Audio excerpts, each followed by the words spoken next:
Hello friends, Saif अभय YouTube channel पर आप सभी का स्वागत है। मैं गया था प्रिया की शादी में और जैसे ही हम दरवाजे पर पहुंचे तो वहां पर बारात की दस्तक हो रही थी। रंग बिरंगी मालाओं से दूल्हे का स्वागत किया जा रहा था। दूल्हे का जो फर्स्ट इम्प्रेशन था सच में वो देखने योग्य था। और धीरे धीरे बारात अब आगे बढ़ना शुरू हो गई थी और फूल मालाओं के साथ स्वागत हो रहा था दूल्हे का और पालकी में बिठाकर उनको लाया जा रहा था। और एक के पीछे एक पंक्तिबद्ध तरीके से बारात अब धीरे धीरे पंडाल की ओर अग्रसर हो रही थी। गढ़वाल के प्रसिद्ध वाद्य यंत्र ढोल दमाऊं और मसक बीन यहाँ पर बहुत ही अच्छी तरीके से बजाया जा रहा था और मेहमानों की उत्सुकता यहाँ पर देखने योग्य थी और बहुत ही भव्य तरीके से यह शादी का समारोह अपने चरम पर हो रहा था। और काफ़ी लोग किनारों से भी देख रहे थे बारात को बहुत ही अच्छे तरीके से और बहुत रंग बिरंगे रंगों से सुसज्जित बाराती बहुत ही प्यारे लग रहे थे।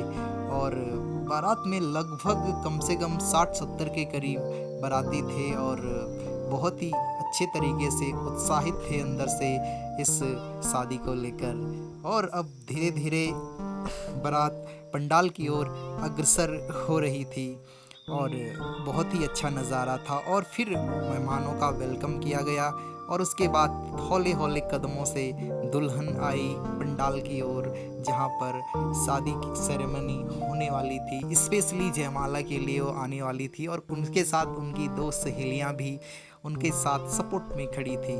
तो दुल्हन आई और बहुत ही उत्साहित लग रही थी और बहुत ही खूबसूरत लग रही थी और बहुत ही अच्छे उनका मेकअप हो रखा था और बहुत अच्छी तरीके से वो भी इन मोमेंट्स को एंजॉय कर रही थी। अब दुल्हन धीरे धीरे इस शादी के इन मोमेंट्स को हमेशा के लिए कैमरों की तस्वीरों में कैद कर रही थी और झूम रही थी अपनी शादी में। होती है जो पहली बार एक्साइटमेंट होती है ना दोस्त की शादी के लिए ना, दिल में जो फीलिंग होती है ना वो बताना मुश्किल है। फिलहाल धीरे धीरे दुल्हन आगे बढ़ रही थी जयमाला के लिए, दो उनकी सहेलियां भी उनका साथ दे रही थी और दुल्हन बिल्कुल पलके झुकाते हुए धीरे धीरे आगे बढ़ रही थी शर्माते हुए।